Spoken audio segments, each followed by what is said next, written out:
Welcome back to the Wisdom by Harry YouTube channel. My name is Harry. And I'm Mary. We're so excited to have you here today for another fascinating episode. Okay, so you're always trying to stay on top of everything going on in the world. Yeah. Especially with, something as big and complicated as this whole war in Ukraine. Totally. You want to get to the bottom of it all, but it's like every time you check the news, there's a million new things happening. Yeah, it's so hard to keep up. So that's what we're going to try to do today. Get into these, these talks about a ceasefire and really sort through what's what. Exactly. Yeah, there's been just a ton of different reports and statements coming out. Right. From former President Trump, obviously, from Putin and Zelensky, even Sir Keir Starmer over in the UK. Right. The G7, the White House, Marco Rubio. It's a lot to untangle. Yeah, and it feels like everybody's saying something different, right? Yeah. Some people are saying, oh, this is it. Maybe this is finally, a way out of this. But then others are like, oh, hold on. This is there's a lot of red flags here. Huge obstacles. Yeah. So, okay.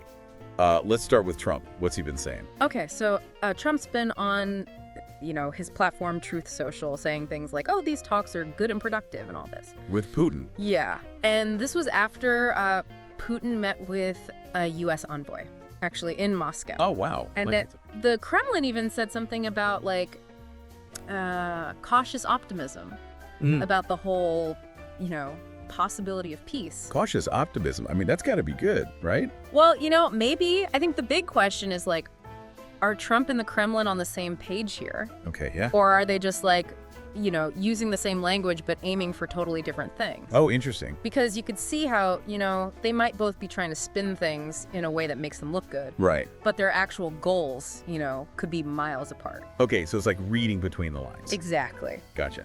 Okay, so it wasn't just about the talks themselves, though, right? Trump also said something about Oh, yeah, he made this whole public plea to Putin about the Ukrainian troops, particularly those in Kursk. Yeah, like a horrible massacre or something. Exactly. He said, Mr. Putin, please do not allow a horrible massacre to happen in Kursk. Wow.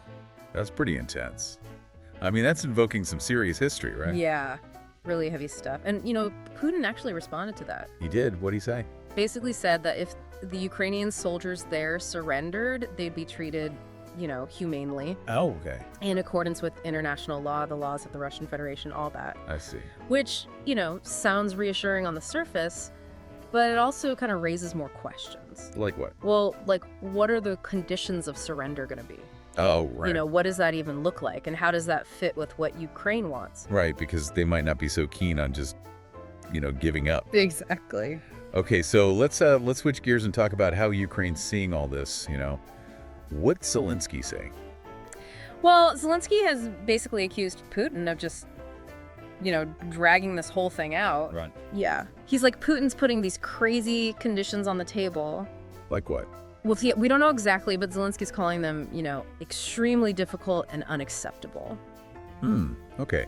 So he's basically saying this isn't real negotiation. Exactly. It's like a stalling tactic or something. To what end, though? Well, Zelensky's whole thing is that Putin can't actually end this war, Why not?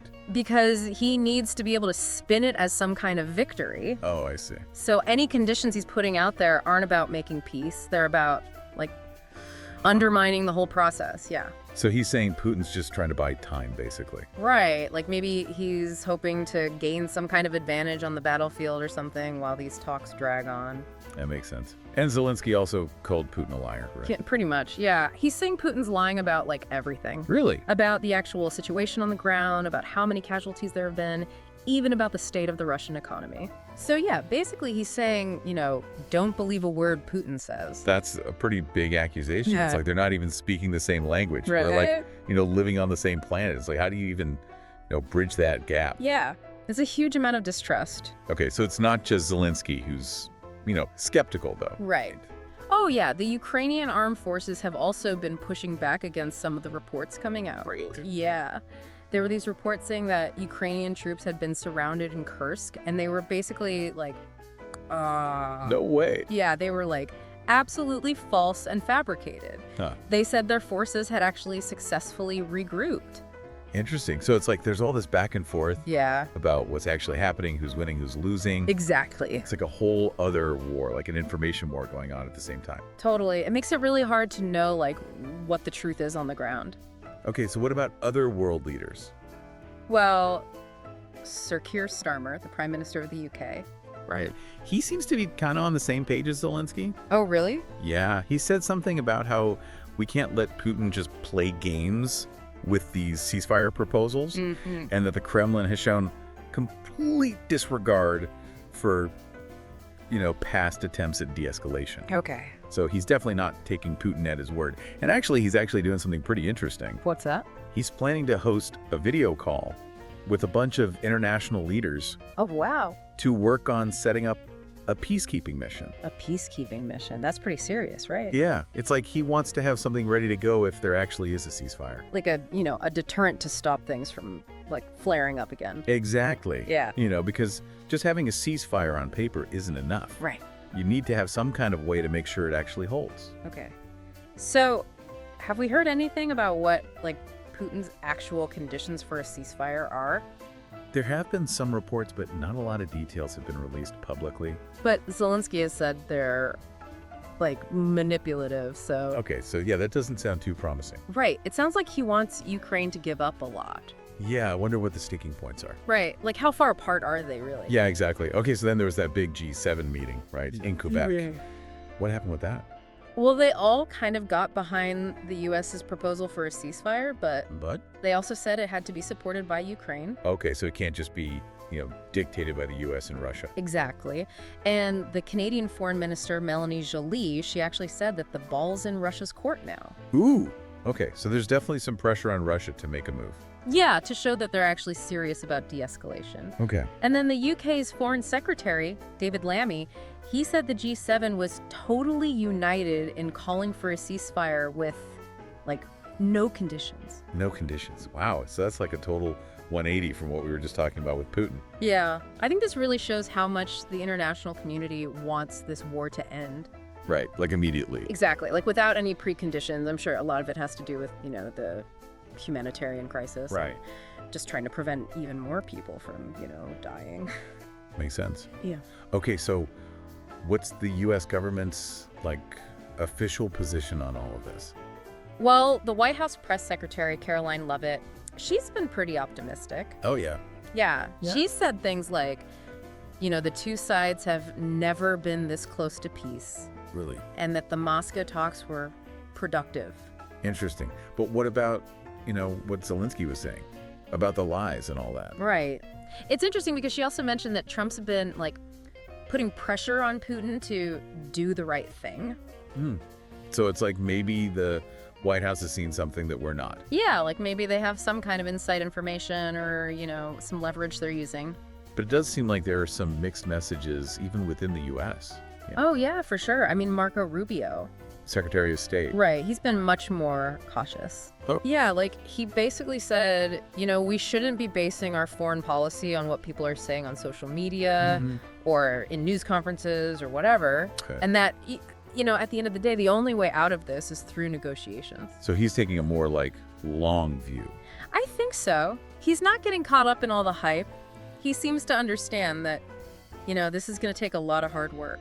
Right. And it might not happen quickly. Exactly. Oh, there was also that stuff about the South African ambassador and, all the political drama going on in the U.S. Right. The government shut down and all that. Yeah. It's a good reminder that all this is happening in a much bigger context. Totally. It's like all these other things, can have an impact on how these negotiations go. Right. Because domestic politics and global alliances, all that, Yeah. can really affect how these leaders act on the world stage. Yeah. And it can be hard to predict what's going to happen. Totally. Okay, so, big picture, what have we learned today? Well, I think it's clear that this is a really, really complicated situation. Yeah. We started with some signs of optimism, but then we also heard a lot of skepticism. Right. And there are just so many different conditions being thrown around, especially from Ukraine and its allies. Right. It's like everyone has a different idea of what a ceasefire should look like. Exactly. It's going to be really tough to find something that everyone can agree on. Okay, so, you're listening to this, you're probably thinking okay, what now? Right. Where do we go from here? So here's something I want you to think about. we've heard all these different takes on this, right? You've got the, cautious optimism about the talks in Moscow. Yeah. You've got the conditions that Putin and Zelensky have laid out, and, all the concerns about whether they can actually trust each other. Totally. So given all that, what do you think are the biggest things that will determine whether this ceasefire actually happens? Yeah. And if it does, whether it'll actually last? That's the real question. The $1 million question. Yeah.